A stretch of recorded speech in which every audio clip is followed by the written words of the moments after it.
Je me promenais avec Ado, je me promenais avec Ado. Dieu tout puissant, Dieu puissant, Satan, il m'a barré la route, et Satan, oh Satan, l'ONU a donné, l'ONU dit, il pourra pas, ils ont barré la route, et Dieu, comment je vais faire pour être sur la liste électorale, Dieu, je vais mourir, oh Dieu, babo, tu ne seras pas sur la liste, Satan a barré la route, Dieu tout puissant. Issoufou Sila, le maraca déguisé en BT, qui passe son temps à jouer les durs à cuire, le 20 août 2025, l'ONU lui a envoyé une réponse à laquelle il ne s'attendait pas du tout.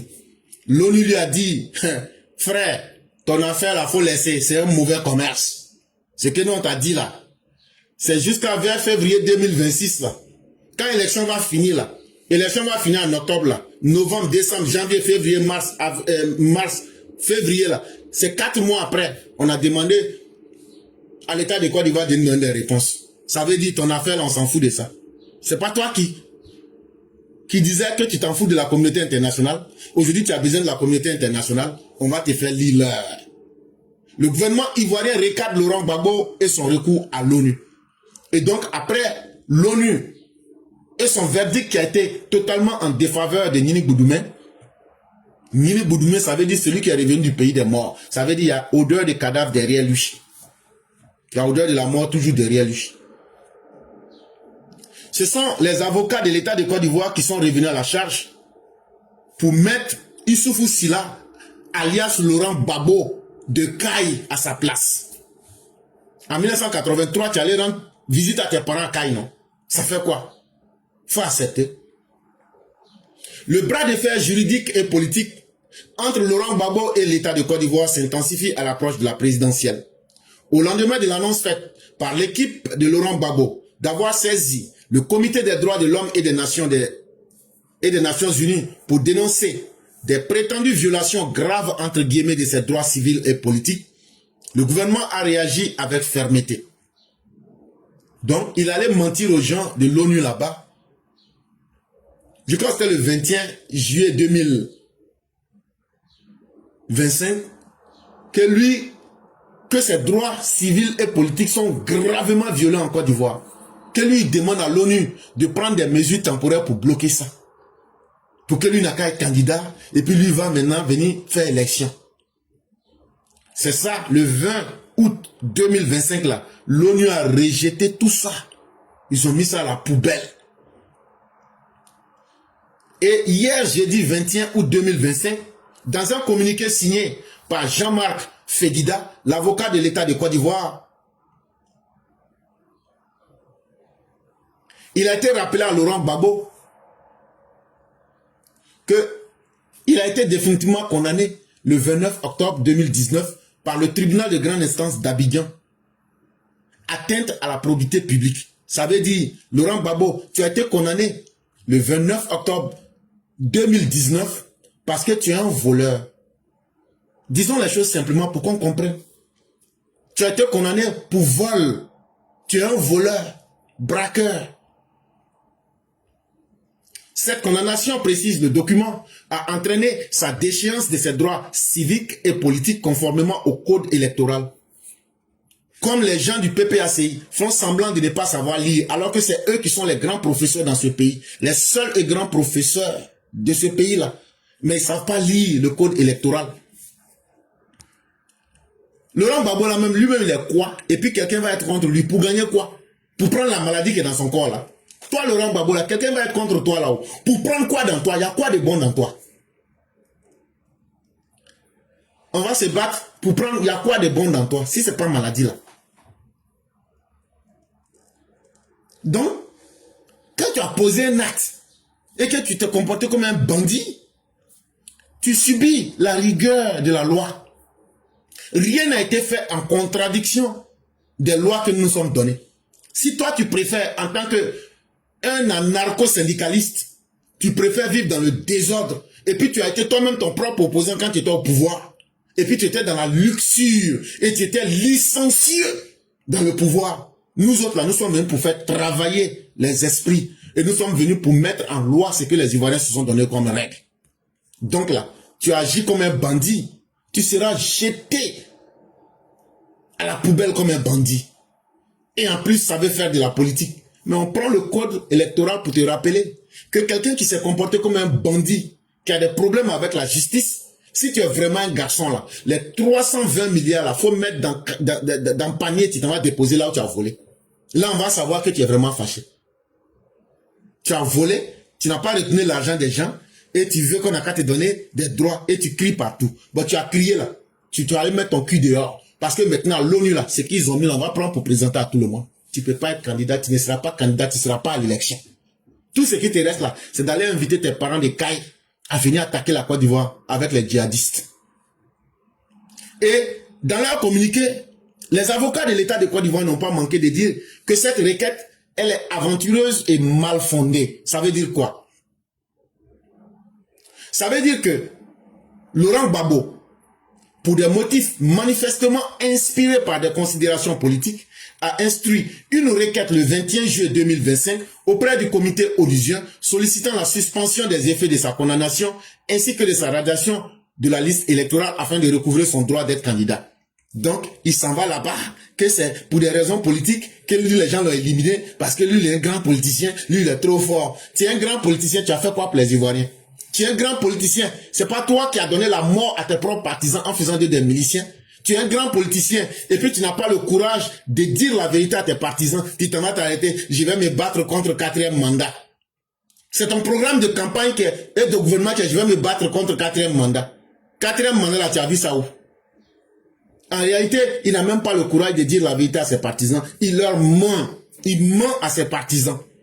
Mais c'est comme ça qu'eux se considèrent politiciens parce que quand c'est un farinier, un enfarineur, c'est ça pour eux faire de la politique. Et de la manière que lui, il s'est fait crier dessus comme un écolier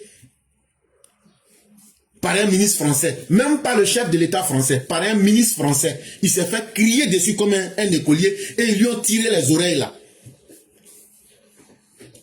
Il y a quelqu'un qui dit de mettre Laurent Gbagbo en prison. Ça va même pas tarder. Attendez d'abord. On a déjà apprêté le discours du président le 6 août là. Vous avez vu qu'il a libéré 8200 places, non? Voilà, c'est pour vous les gors, les porcs, les gorpions là. Avec votre chef là, Nini Boudoumé là. C'est pour vous on a libéré ces places là. On va vous entasser dedans là-bas. Ce n'est qu'une question de temps. Mais on attend que vous fassiez une petite erreur. Vous avez vu les premiers gorpions qu'on a attrapés, non? Lida Kwasi, Kone Boubacar, avec tous les déchets de la société là. Voilà. Les prisons là, les places qu'on a eu à faire là, c'est pour vous les gorpions. Et donc là, ça va commencer par votre chef, le papa microbe. On va vous mettre dedans tas. Et puis il n'y aura rien. C'est pas la première fois. En 92, on l'a jeté en prison. En 2011, on l'a jeté en prison. On a trouvé même que Côte d'Ivoire ne suffisait pas. On l'a jeté même à la haie.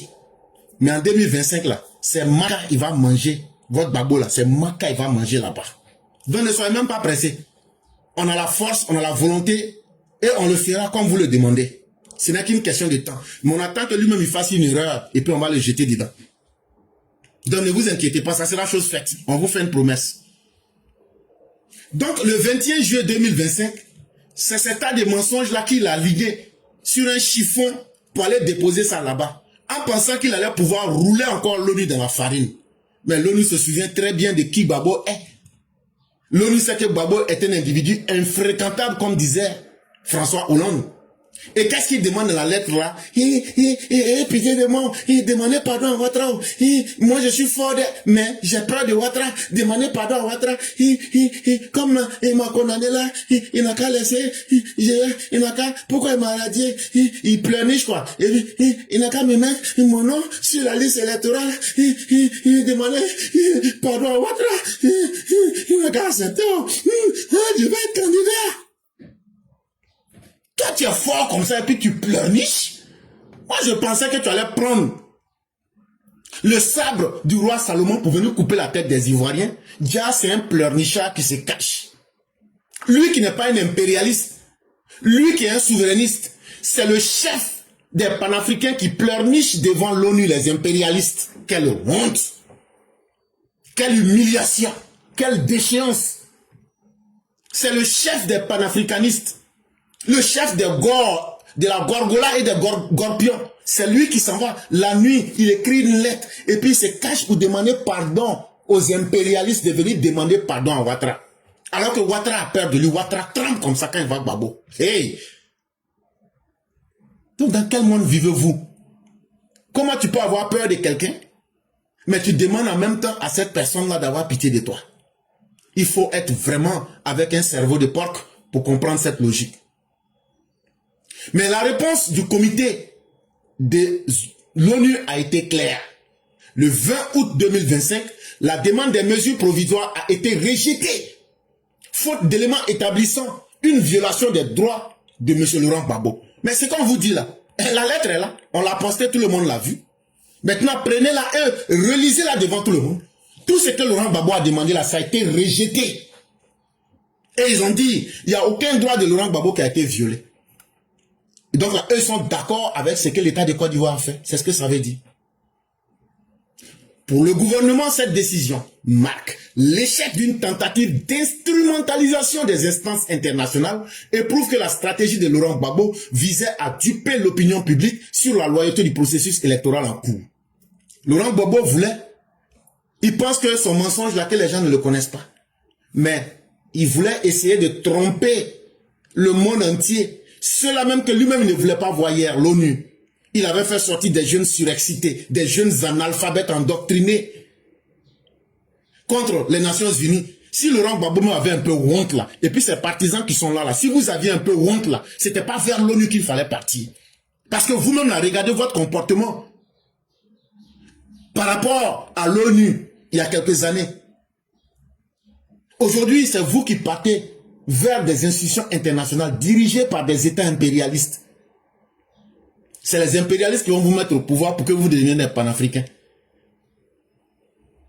Depuis quand? C'est dans le mensonge qu'on a construit la vérité. On ne peut pas construire, on ne peut pas utiliser le mensonge pour construire la vérité.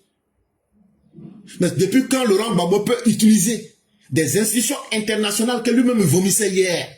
Est-ce que ces institutions-là ont changé? Est-ce que l'ONU a changé ses méthodes? En réalité, c'est Laurent Gbagbo qui a changé sa méthode. L'ONU qui était mauvaise hier est devenue bonne. Et toi, Laurent Gbagbo, tu deviens quoi? C'est que tu es devenu mauvais. Et c'est cette instrumentalisation-là que l'ONU a compris. Parce qu'eux n'ont pas changé leur méthode. Mais si aujourd'hui tu as besoin d'eux, c'est que tu voulais duper l'opinion publique et l'opinion internationale.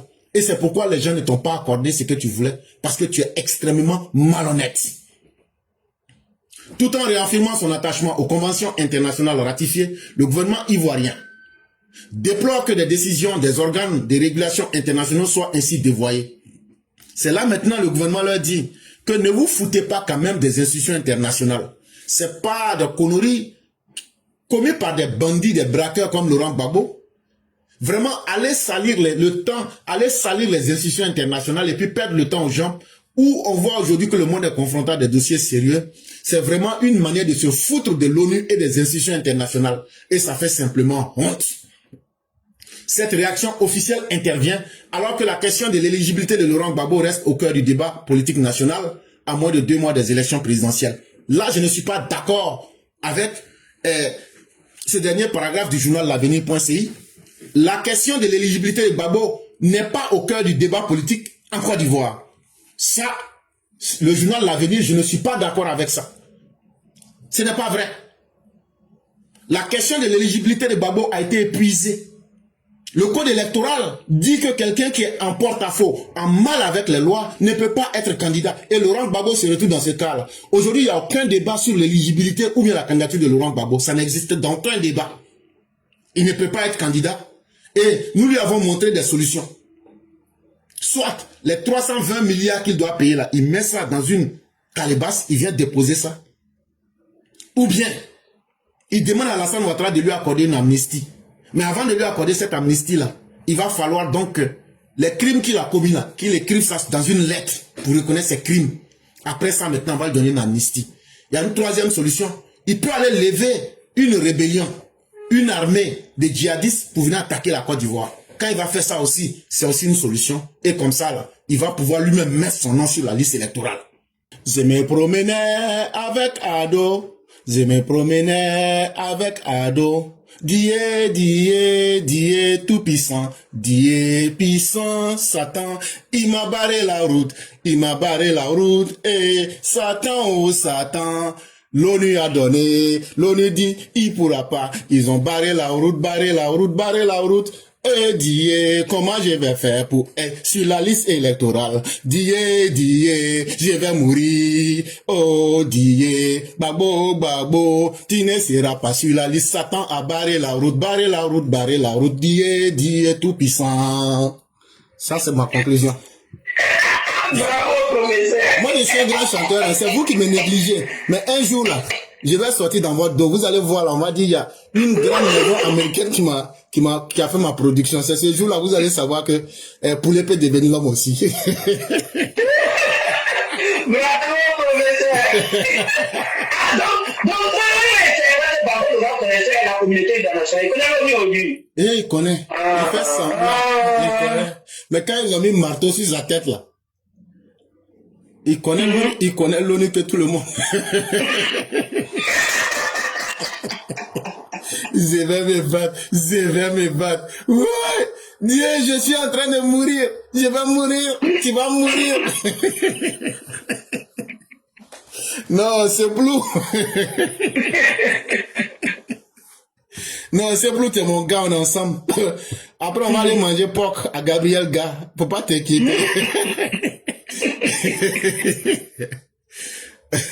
Donc, cher maman, vous laissez, et vous voyez, les gens m'encouragent. Les gens disent que la chanson est tellement belle. Je suis une star. mais c'est vous, la EPM, là, qui me négligez, mais je vais sortir dans vos dos.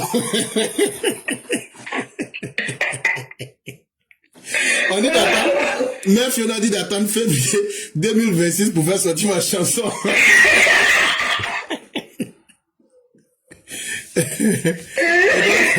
Vraiment, merci à tous les EPV.